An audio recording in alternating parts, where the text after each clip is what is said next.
Good morning students, I am R Jangid. Welcome to my channel. आज हम बात कर रहे हैं क्लास 10th की correct forms of the verb, यानी जो बोर्ड में जो पूछे जाते हैं उसमें correct forms of the verb को कैसे भरें अपन। जो ब्लैंक आता है, रिक्त स्थान आता है, उसमें फॉर्म की सही वर्ब का प्रयोग कैसे करें। तो सबसे पहले मैं ले रहा हूं प्रेजेंट सिंपल या प्रेजेंट इंडेफिनिट टेंस को। इसमें कैसे भरेंगे, तो यदि वाक्य में ऑलवेज मीन्स हमेशा, ऑफन प्राय, डेली रोजाना, यूजुअली सामान्यतः, जनरली सामान्यतः, ओकेजनली कभी कभार जिसको कहें, एंड वीकली साप्ताहिक, सेल्डम कदाचित, फ्रीक्वेंटली बार बार जो है, every day, every week, every month या एवरी ईयर या ऑन संडेज आदि एडवर्बियल्स हों तो प्रेजेंट सिंपल का प्रयोग करते हैं। यानी ये जितने भी शब्द हैं, अगर इन शब्दों का ऑलवेज है, ऑफन है, डेली है, यूजुअली है, जनरली है, तो ये सारे के सारे या every day, every week, every month और एवरी ईयर या ऑन संडेज आदि शब्द अगर उसमें आ रहे हैं उस सेंटेंस में, तो हमें प्रयोग करना है प्रेजेंट सिंपल टेंस का प्रयोग करना है। यानी प्रेजेंट सिंपल का मतलब है कि या तो हम उसमें वर्ब की फर्स्ट फॉर्म का प्रयोग करेंगे या फिर वर्ब की फर्स्ट फॉर्म के साथ एस या एस का प्रयोग करते हैं। यदि सब्जेक्ट, यदि कर्ता, यदि ही, सी, इट और एकवचन करता है तो वर्ब की फर्स्ट फॉर्म के साथ एस या एस का प्रयोग करेंगे, और यदि कर्ता बहुवचन है, यू, वी, दे, और यदि बहुवचन करता है तो उसके साथ में केवल वर्ब की फर्स्ट फॉर्म का प्रयोग करेंगे। और ब्रैकेट में जो दी हुई आएगी वो वर्ब की फर्स्ट फॉर्म ही होती है।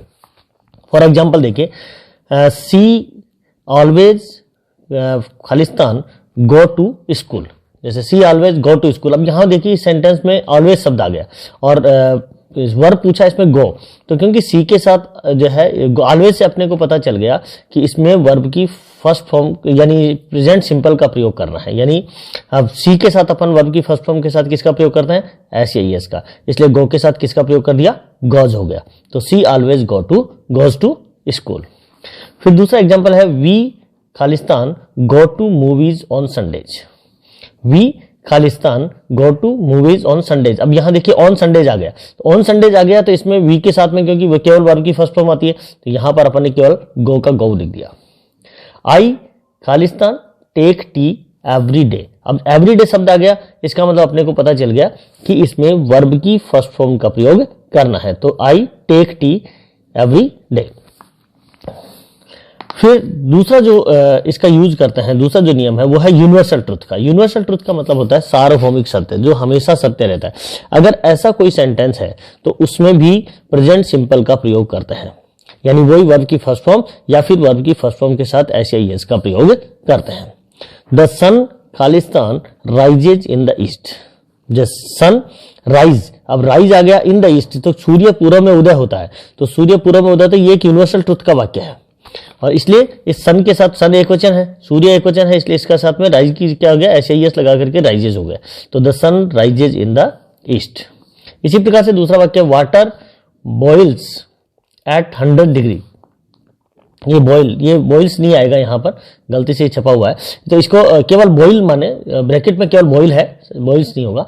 तो water boil at 100 degree centigrade. अब पानी जो है वो 100 डिग्री सेंटीग्रेड के ऊपर यानी 100 डिग्री सेंटीग्रेड के तापमान पर जो है उबलता है। तो यहां पर भी देखिए क्या हो गया, ये भी एक सार्वभौमिक सत्य है, इसलिए इसमें बॉइल की जगह क्या हो गया, वाटर के साथ में बॉइल्स हो जाएगा। तीसरा जो इसका नियम होता है वो है अरेंज्ड फ्यूचर। अरेंज्ड फ्यूचर में क्या होगा कि पहले से ही जो चीज अरेंज है, यानी पहले से ही भविष्य में जो होने वाला है वो व्यवस्थित है, तो उसके लिए भी किसका प्रयोग करते हैं, प्रेजेंट सिंपल का प्रयोग करते हैं।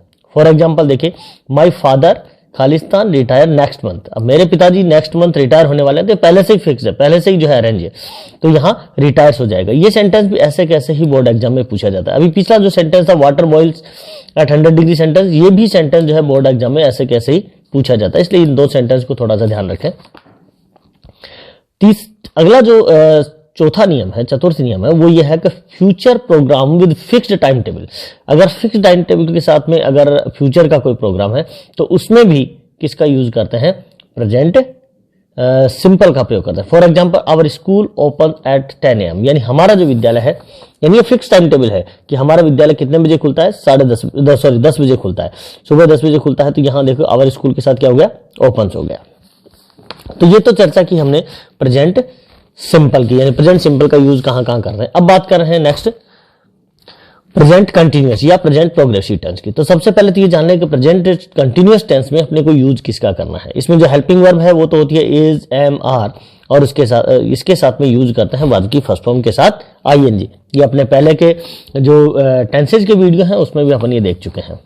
अब इस प्रेजेंट कंटिन्यूअस का यूज कहां कहां करेंगे, तो ये देखिए, यदि वाक्य में नाउ, नाउ का मतलब होता है अब, स्टिल यानी भी, एट दिस टाइम इस समय, एट दिस मोमेंट इस क्षण, एट प्रेजेंट वर्तमान में, टुडे आज, नाउअडेज आजकल, या लुक, और लुक के बाद में संबोधन का चिन्ह, और लिसन के बाद अगर संबोधन का चिन्ह, ये याद रखें लुक और लिसन अगर उसके बाद में कोई संबोधन का चिन्ह है, आदि एडवर्बियल्स हैं, यानी ये सारे शब्द अगर उसमें आ रहे हैं तो प्रेजेंट कंटिन्यूअस का प्रयोग करते हैं। यानी अपने को प्रयोग करना किसका पड़ेगा, इज, एम, आर, और उसके साथ में वर्ब की फर्स्ट फॉर्म के साथ आईएनजी का। अब इसका प्रयोग अपन पहले भी देख चुके हैं अपने प्रीवियस वीडियो में, जो कंटिन्यूअस टेंस का जो टेंस किया था उस समय, कि इसका प्रयोग करते हैं ही, सी, इट और एकवचनकर्ता के साथ करते हैं। आर का प्रयोग करते हैं यू, वी, दे और बहुवचनकर्ता के साथ करते हैं, और एम का प्रयोग करते हैं आई के साथ करते हैं, और वर्ब की फर्स्ट फॉर्म के साथ आईएनजी इसमें सभी में करनी है। फॉर एग्जाम्पल देखिए, she Khalistan, still Khalistan, weep. अब यहां पर देखिए स्टिल आ गया, स्टिल आते ही इसका मतलब स्टिल जो है हेल्पिंग वर्ब और वर्ब के बीच में आता है। तो सी इज, यहां पर सी के साथ इज का प्रयोग होगा स्टिल, और वीप का जो है आईएनजी लगा दिया तो वीपिंग होता है। सी इज स्टिल वीपिंग, यानी वो अभी भी रो रही है। अब लुक, लुक के बाद में संबोधन चिन्ह आ गया। इस तरह का वाक्य बोर्ड में पूछा जाता है, बहुत बार पूछते हैं।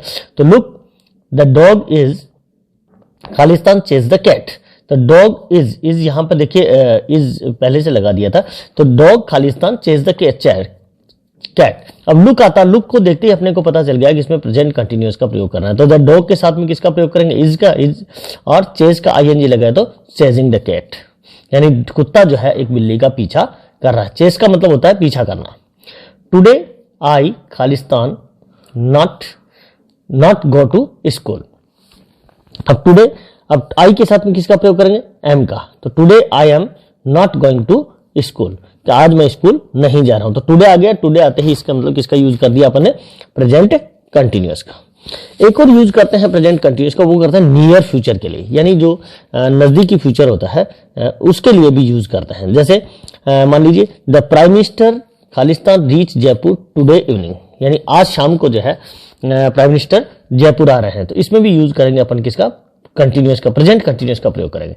तो the prime minister is reaching, क्योंकि प्राइम मिनिस्टर एक वचन हो गया तो इसके साथ में इज लग गया और रीच के आईएनजी लगा दिया, तो is reaching Jaipur today evening, कि प्राइम मिनिस्टर आज शाम को जयपुर आ रहे हैं या पहुंच रहे हैं।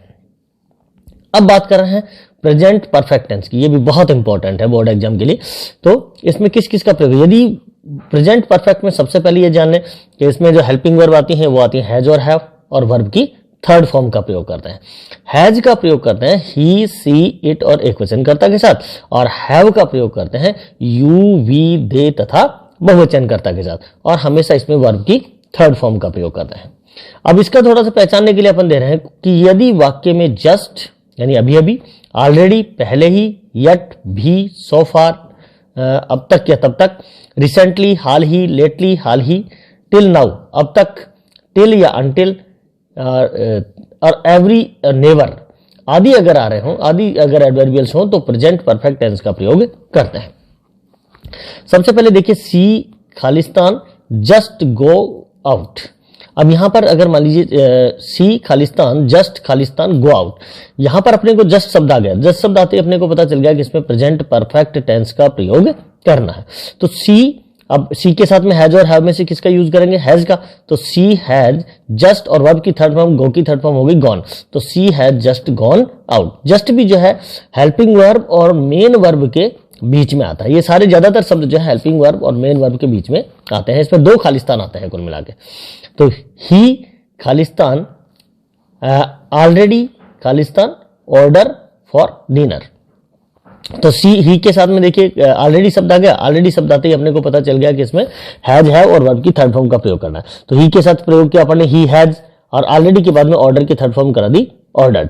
तो he has already ordered for dinner, यानी वो पहले से ही जो है डिनर का ऑर्डर दे चुका है। आई खालिस्तान नेवर सी द ताजमहल, अब नेवर शब्द आ गया तो आई के साथ में किसका यूज किया, हैव का, तो आई हैव नेवर और सी की थर्ड फॉर्म हो गई seen, I have never seen the Taj Mahal.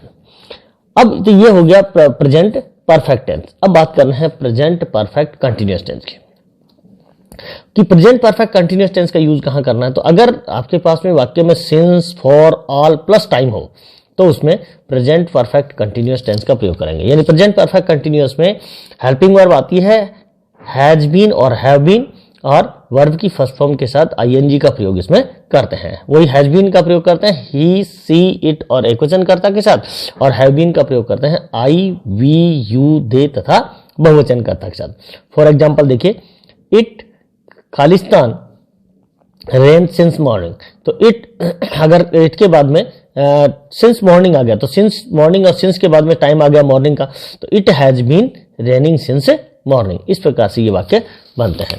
तो ये अपना इसका फर्स्ट पार्ट जो है करेक्ट फॉर्म शब्द का यहीं समाप्त करते हैं। Don't forget to subscribe my channel. इसका अगला पार्ट जो है हम कर लेंगे। Thank you very much, thanks a lot again.